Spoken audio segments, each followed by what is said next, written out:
So you may have noticed that the artist support grant project presentations vary by discipline because we wanted to make sure you got a wide variety of seeing how different types of art forms can apply for this grant. And so Ellen's medium was in the craft, and you know she's a metal worker. But we've got next is Sally Vaca, who's also is a recent recipient of the Artist Support Grant, and she's going to she's in the literature category. So Sally, please come up.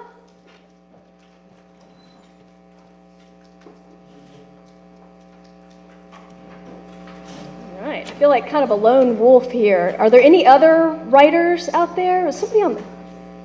Okay, all right. Well, kind of you're all writers because you're going to be writing grants. So I feel I have something to offer. As you can see here, my name is Sally Vaca. I'm an artist and a writer. I received an artist support grant this year for literature. And I'm from Statesville, and I'm thrilled to see that they're not here now, but yeah, we got some Statesvillians here, which is awesome. I've been writing since 2005, and early on I mostly wrote screenplays.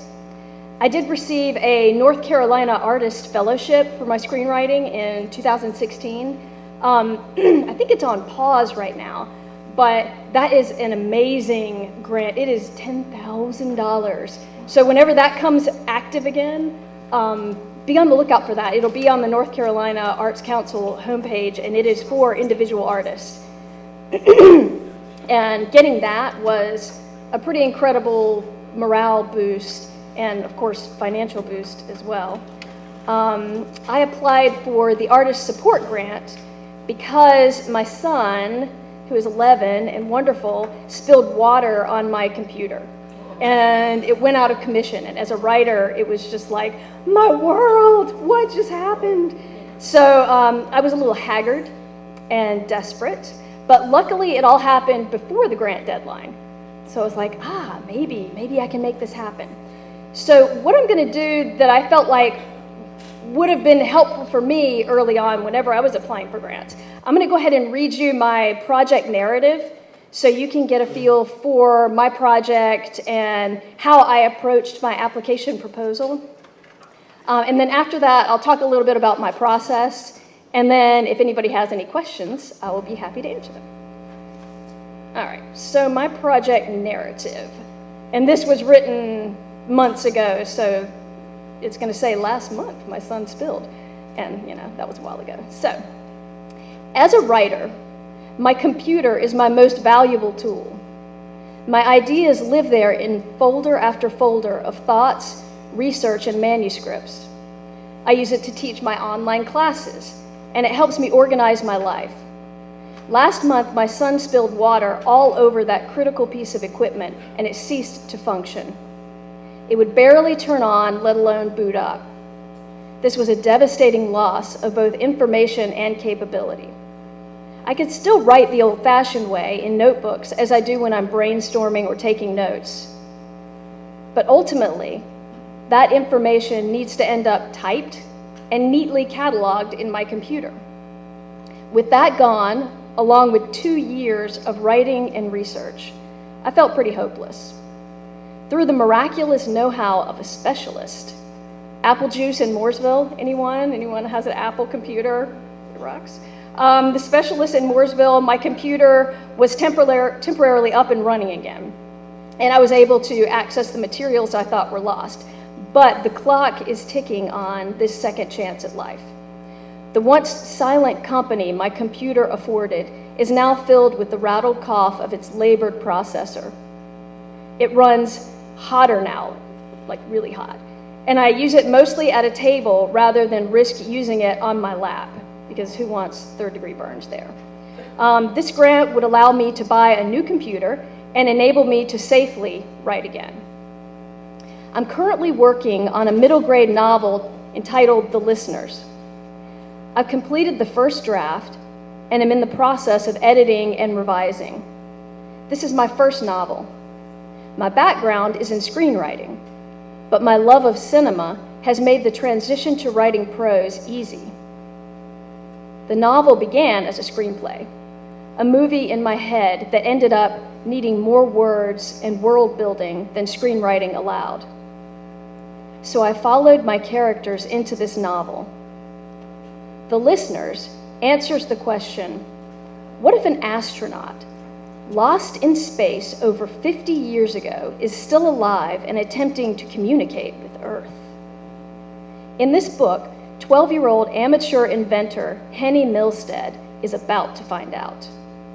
We follow Henny as she meets fellow middle school outcast, Quentin, who begs for Henny's help to build a device that transmits messages into deep space.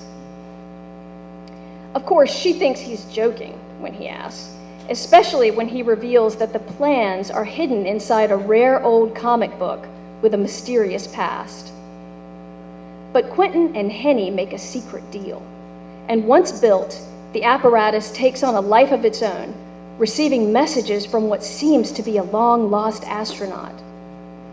Fascination quickly turns to fear when their new device begins a relentless countdown to some unknown and sinister end. Now, with the help of Henny's best friend Cam, they must find the answers to questions much larger than the small town or even the planet they know. From their angsty middle school to the town's nearly abandoned mall, Henny and her friends crisscross Suttonville to find answers as fast as their bikes will take them. Along the way, Henny discovers the shocking truth about herself and the nightmare that only she could have set in motion. Henny and her friends must outmaneuver the powerful, maybe alien, crew that's trying to stop them, and they have less than 48 hours until their time runs out. The finished draft is just under 59,000 words. It's a beautiful thing to type "the end," but it's quite another to figure out where to go from here. As I continue revising, I'm also researching agents that I feel would be a good match for the style and subject matter of The Listeners. If awarded this grant, my objective is to finish polishing this novel and query at least 10 agents. My goal is to find representation and see this novel published. Ultimately, this grant would provide more than just the funds to purchase a computer. It could be the crucial step needed to begin my career as a published writer. Currently, my work centers on a middle grade audience. I like this age range from 10 to 13 because it's the age of so many firsts. At this point in life, everything is changing. The world is opening up, and there's a newfound need for greater independence. Writing about middle school allows me the opportunity to reach young readers when their minds are open to adventure, and the power of a strong story or character can help kids navigate the confusing transition from kid to young adult. I remember this time in my life vividly, and I remember the books that got me through, the stories that helped me escape the tough moments, and the characters that felt like friends. In the end, the power for our own success and happiness comes from inside each of us. Books nurture that inner life. My hope is to contribute to this inner strength through the stories I tell. So that was my project narrative. Thanks. Thanks, you're all so supportive. This is awesome. I was really nervous, but now I feel relaxed. My process is pretty much the same for any project. With grants, I make sure to, first and foremost, read the questions multiple times. And you can access the application and then save and go out of it. And as Ellen was saying, write it in Microsoft Word and then copy and paste, because it is devastating to lose your work. So I make sure to read the questions multiple times so I don't waste energy going off on a tangent. And something that I do that works for me is I also write out the questions by hand. Something about doing that helps me to connect better with what I need to write. And then I'll jot down notes with different things that I might want to include in my responses to the questions. Anything that comes to mind, it could be really dumb, but I write it down anyway, because you never know what's going to tip you off to something that's actually quality. Once I have enough of those, I'll actually type the question that I'm working on at the top of the page in Microsoft Word, and then I'll keep it there until the very end so that I can constantly go back to it as I'm writing. Am I answering this question? No, that's kind of dumb. All right, we'll get rid of it. And so that is how I get started. And then it's time for what I think is the most challenging part of writing a grant or anything at all, which is just getting that first draft done. And for that, I just allow myself to write the potentially worst possible first draft in the history of first drafts ever. And it usually stinks bad. Whatever needs to come out, I just let it go so it doesn't clog up anything back behind it that might actually be useful. And above all, I just try to be honest about what I need and why. And the entire process for me takes a week or two. I used to wait until the last minute and just kind of let adrenaline do its thing. This is going to do it, yeah, because nobody really wants to sit down and write this thing, but it is very beneficial. And I would go back and read it later after I'd already sent it in, and it would just stink so bad. I'm like, ah. But when I finally started giving myself plenty of time to edit, I actually started having success. Yeah, the discipline of just sitting down and applying for grants and having to answer these particular types of questions has helped me to better understand what I enjoy about the process of writing and what I ultimately hope to accomplish through my writing. It took me 3 tries to get this grant for the first time, and I've since received it 2 more times, so I've gotten it 3 times. So, Ellen, wherever you are, we're going the same. I've applied for it 5 times total and answered these questions or similar ones 5 times.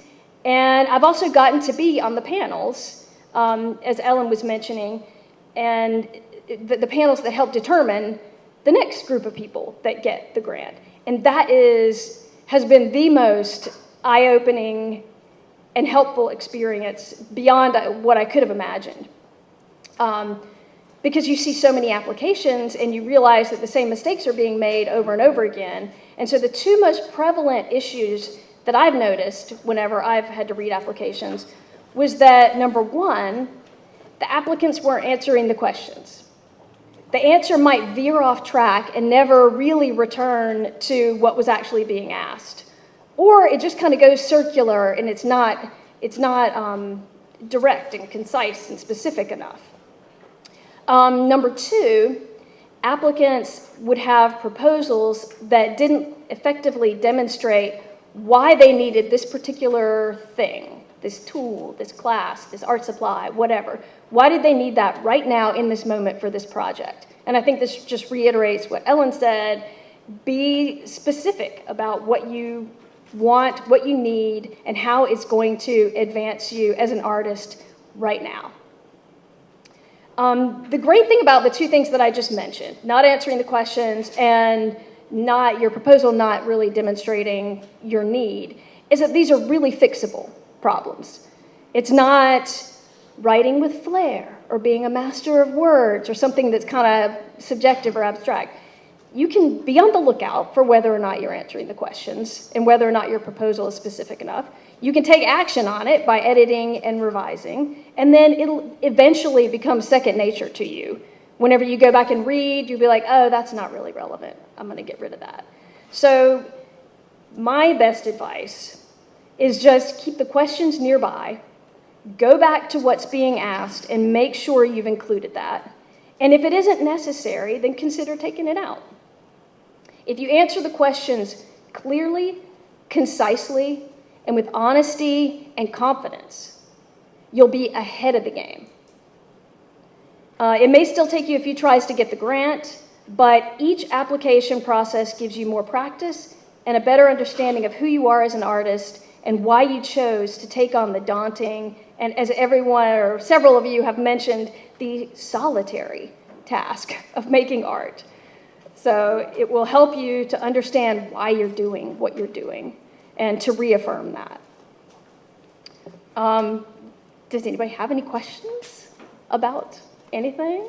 Yes, ma'am.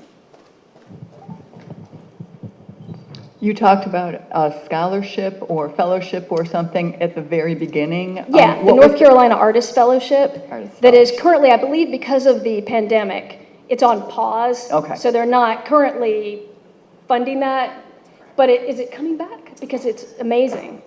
There are a lot of things changing at the state level right now. But one of the main goals I know, and I wish Leanne was on to talk about this because she's really the resource, so I can't really speak fully about their plans, but they are really trying to create more equitable access. That's one of the main goals. And also to fund more things and more organizations that are maybe more emerging. So I can't speak to whether for sure they're going to bring that back or not, but hopefully something similar would come back in the future. But it would be on their website if they decided to bring it back.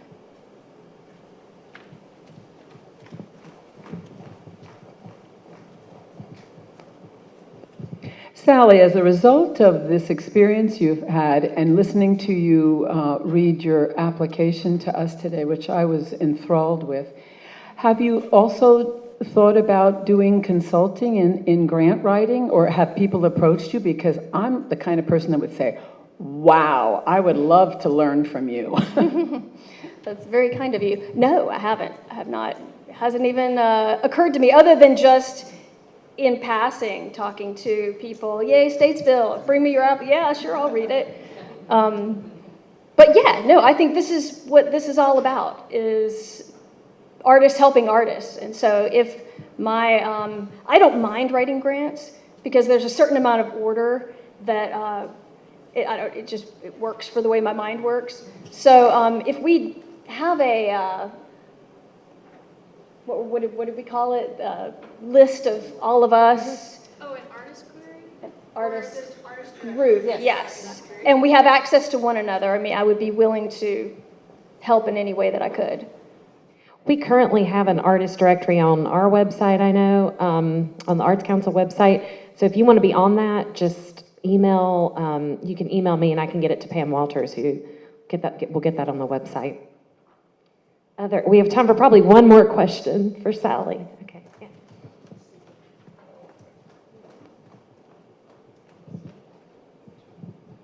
Okay, so you hooked me on your writing. So my question is more personal.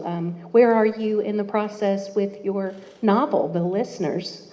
I mean, the draft is done, and I am about maybe halfway through my revisions and trying to get it to a point where I feel like, okay, I can send it out in the world.